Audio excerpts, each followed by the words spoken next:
She never even passed her college entrance exams. Yet she became a university professor and successfully married an ultra-wealthy tycoon. Just a short while before she was an unemployed nobody. She ran into a former coworker who worked with her as a maid in a wealthy household and accidentally learned a critical piece of information. The wealthy heiress Hyunju had flown to the US with her husband. This was Yumi's perfect chance to impersonate the wealthy heiress Hyunju. Yumi made up her mind and immediately took on Hyunju's American name Anna, then boldly used Anna's stolen Yale diploma to apply for a lecturer position at a cram school. 학벌이 너무 좋은데? With her outstanding resume, along with a recommendation from her friend, Director Park did not hesitate long and decided to hire her on the spot. After that, Yumi returned the second-hand designer bags and clothes she had rented. The moment she thought about how much it would cost to keep up her wealthy heiress persona, Yumi pulled out the luxury watch Hyunju had given her years before. But to her shock, the store clerk recognized it was a fake the second they picked it up. They also told Yumi if she had received it recently. The person who gave it to her absolutely knew it was a counterfeit all along. In that moment, Yumi's dignity was crushed once again. After returning to her cramped bedroom, Yumi received a notice from her household registration office that her name change application had been approved to take over Hyunju's identity. She had already made every possible preparation, and now she had even changed her name to Anna to avoid blowing her cover during classes. Yumi began studying the course material obsessively. She used the excuse of consulting about study abroad programs for her younger sister to sit in on free trial classes at various institutions. She memorized every single thing she heard, then repeated it word for word to her own cram school students. When she heard her student Neri complain that she could never outperform her classmates and stubbornly insist that her classmate only got ahead through luck, she suddenly thought of her former helpless and destitute self. So she told Neri, "People only fixate on other people's lives when they are unhappy. I once let other people make my life miserable too, but now I only wait for opportunities, not luck. Don't care about what other people think. Only focus on yourself." This was exactly what she truly believed in that moment. She stopped complaining about her fate and blaming others, and instead actively seized every chance to move up in the world. One day, she suddenly received good news from her family. Her father's tailor shop was going to be demolished for redevelopment, and she would receive a substantial compensation payout. In a great mood, Yumi asked her college senior G1 out for dinner. To thank her for the recommendation, she casually handed her an expensive gift. 얘 미쳤어 미쳤어. 너 월급이 얼만데 이걸 줘. 처음 받아봐. 별거 아니에요. At this moment, G1 suddenly brought up that she heard from Director Park that she had two names. Yumi lied without even changing her expression.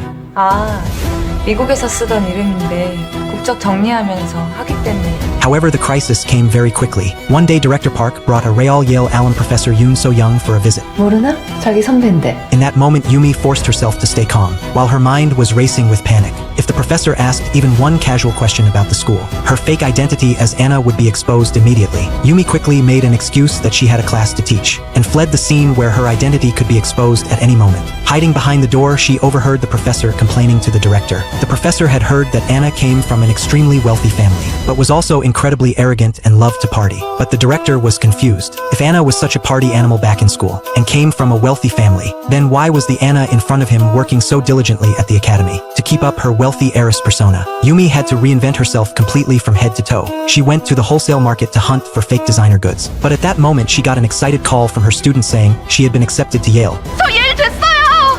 오늘 방금 이메일 받았어요. She felt not a single bit of happiness for her student. Instead, a wave of intense panic washed over her. Ironically, more and more students came to her for tutoring. She relied entirely on secondhand knowledge she had scrounged from everywhere, and somehow managed to win the full trust of these students. They even thought everything their teacher said made perfect sense. After making money, Yumi took a taxi directly from Seoul to her hometown. But a neighbor aunt told her her mother's dementia had gotten significantly worse. Took her half an hour to even recognize Yumi. The aunt handed her the demolition compensation documents for the tailor shop. Yumi signed the documents without a single moment of hesitation. Yumi took her mother to buy new clothes and eat grilled pork belly. Looking at the grill worker covered in charcoal dust, she instantly thought of her own former humble self. At that moment, she ran into a middle school classmate who looked at her designer outfit with obvious envy and thought she had become a glamorous, successful person in Seoul. Looking at her classmate's dejected back as she cleared the table, Yumi felt like she was looking at her past self in the mirror. But now she had already become a teacher deeply loved by her students. Not long after that, Yale alum suddenly asked Yumi to meet and unexpectedly recommended her for a university professor position. The woman told her bluntly that she was helping her because of her wealthy and powerful family background and wanted to use this to build connections with her circle. Seizing this opportunity, Yumi used the demolition compensation from her hometown and rented a luxury apartment with a partial view of Gyeongbokgung Palace. 전세 잘 없는데 운이 좋으십니다. Moving into the empty apartment, she stared at the view outside the window, knowing full well this was the price of admission to high society she had to pay. Even though Yumi was very grateful to her senior G1, G1's life after graduation had fallen apart completely. She complained all day about being exploited by her company. With no connections and no energy to fight anymore, drunk, she finally whispered in admission. 예전부터 너 좀 부러웠거든. 하고 다니는 것도 들고 입는 것도 다 너무 예쁘고. 아니 돈 걱정 안 하고 훌쩍 유학 가버리는 게 진짜 별로 부러웠다. After dropping the drunk G1 off at home, Yumi found out she was living in a damp, dark basement. It turned out G1 was still paying off the massive debt her father had racked up from stock trading 5 years prior. She worked herself to the bone but still could not pay it off. Listening to her seniors break down and looking at the piles of messy old things filling the room, along with that painfully glaring prestigious university graduation photo on the wall, the thought in Yumi's mind grew even stronger. Without power and status, a diploma is nothing but a worthless piece of paper. Very soon, the alum introduced Yumi to the college's president. Looking at the young and beautiful Yumi, the president was certain she would attract a lot of new students. And so the college entrance exam failure Yumi transformed into university professor Anna. 안녕하세요. 명작 보기와 읽기를 한 학기 동안 강의할 이안나라고 합니다. 잘 부탁드립니다.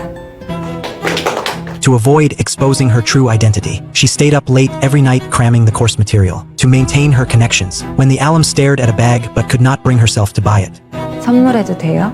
진짜? Yumi generously bought the bag for the alum, and just like that, Yumi taught at the college smoothly for 2 years. Her teaching style was humorous and engaging, and the students all loved her very much. One day at lunch, Professor Kim told Yumi he wanted to introduce her to someone from high society, and guaranteed she would not regret it. That night, Yumi looked up the man's background, and found out he was none other than the rising star of the IT industry, Choi Ji-hoon, CEO of Solid. This was a truly powerful man. The two met very soon. Yumi knew he was only interested in Anna's prominent family background, and wanted to climb the social ladder through marriage. Then Choi Ji-hoon gave Yumi a test. He pointed at the furniture in the company lobby, and asked Yumi to judge his taste. Little did he know Yumi, who had worked as a maid in a wealthy household, could spot a fake instantly.